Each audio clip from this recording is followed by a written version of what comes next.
Hello everyone, my name is Innocent Abel, uh, studying Master of Science in Chemistry at Universitas Airlangga, Indonesia. I want to review an article from the Nature Communications.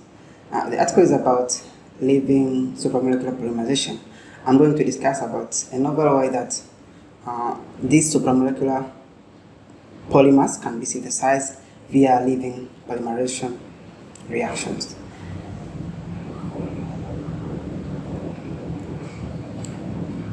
First of all, what is supramolecular polymerization? Supramolecular polymerization, or SB, is a kind of polymerization that normally proceeds via a weaker reversible interaction, such as hydrogen bonds, dipole-dipole interaction, a CH-pi interaction, pi-pi interaction, you name it. In this kind of polymerization reaction, we don't face the normal covalent interactions that some kind of polymers contain. But the problem with this supramolecular polymerization is that normally we have active ends on one side and also an active end on the other side. So we have two active ends simultaneously trying to incorporate more and more monomers at once. So from this kind of behavior, we cannot control our polymerization reaction. That's why we have something called living supramolecular polymerization, or LSP. In this kind of polymerization reaction, we just have one active growing end. So this means that it can be easy to control our reaction only with one side. So our monomers can be incorporated just in a unidirectional manner. Therefore, living polymerization has been adopted for supramolecular polymers in order to achieve better control and uniformity of chain growth and dispersity.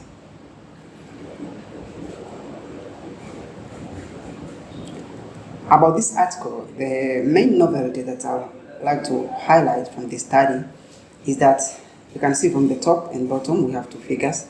From the top, the molecular design of the key monomer is represented in a folded dormant state, and also we have open state. So the main concept here is that we have monomers that are kinetically trapped either in the dormant state or the open state.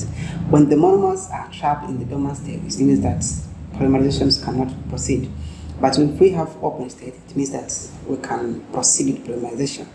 So these kinetically entrapped monomers, we can initiate the polymerization reaction by adding something called seeds. We will discuss this in future slides.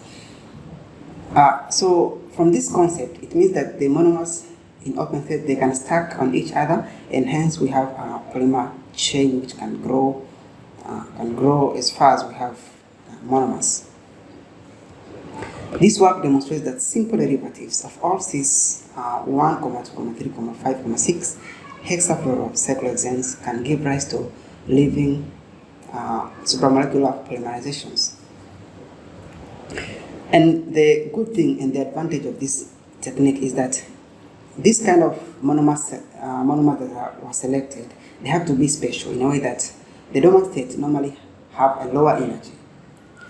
So always once we don't have monomers, the active end will form a dormant state which will close and stop the polymerization reaction to proceed. So with this nature, we can attain the living polymerization. Once we just add more monomers, the chain growth will keep growing up. Okay, these are the materials that are used in this study. I would like to highlight about 3 key materials here.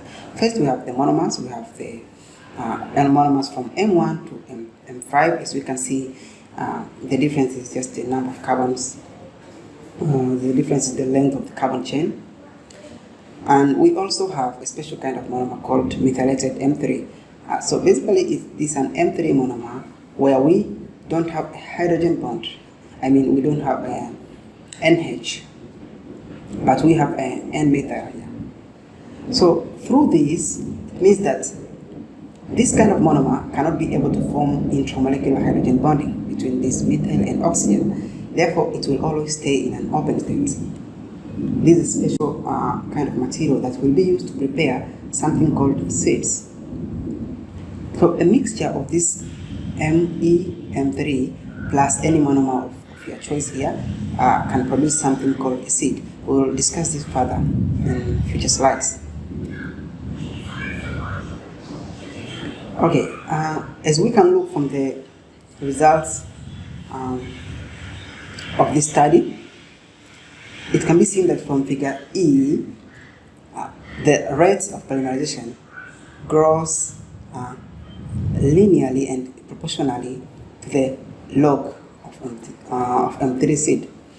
This tells us that the reaction is indicating a well-behaved chain growth polymerization reaction.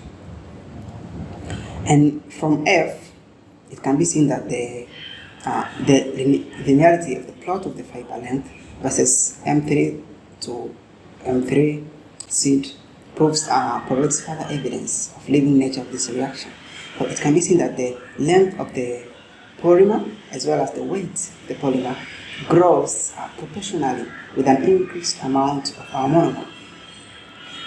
So once we have a high amount of monomer, it means that the reaction is so rapid and it takes place very fast, indicating that this is a good living nature. Further, from G to H, it can be seen that we have different ratios, 5:1, 10:1, and 50:1 of the monomer to the seed concentration. So as we increase the amount of monomer, the chain length grows even longer, and it can be seen that the chains are growing longer but no any side reactions. This is a good indicator that polymerization is carried on very well. And what is so special with this Me3? Methylated M3 acts as a substrata that competitively interacts with our monomer of interest, for example M3, and therefore this one reduces the amount of available M3 that can be incorporated into the polymer chains. So if we prepare a seed with this methylated M3, with its nature of acting as a sequestrator, which means basically it can competitively interact with M3 in being incorporated to the polymer chain. This creates an environment where we can control the chain length depending on the different ratio of the monomer to the seed that we introduce into the system. As we can see from this diagram in A, once we have M3 plus MEM3, we make the seed, and then with this seed we can add monomer 3, and immediately the polymer will form.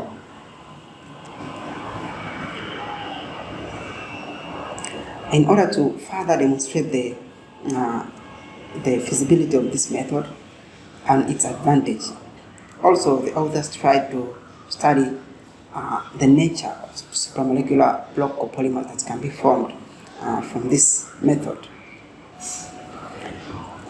With the same process, first preparing the M3 seed by mixing M3 monomer and methylated M3.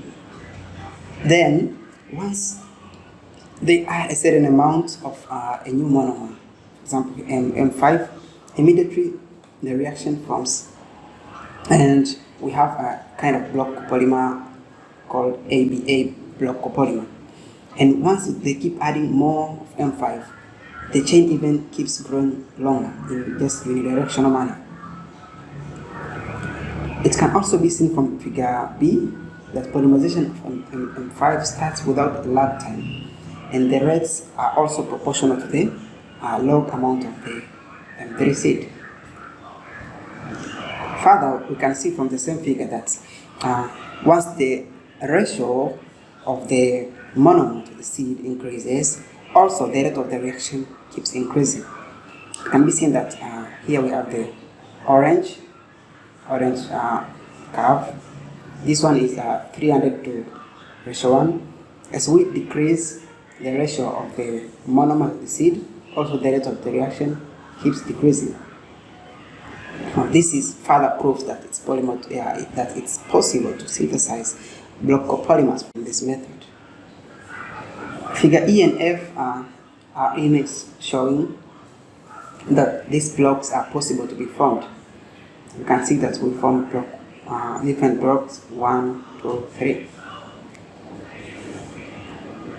To further study about the energy, the free energy of the possibility of forming either block polymers, column polymers, or random polymer arrangements.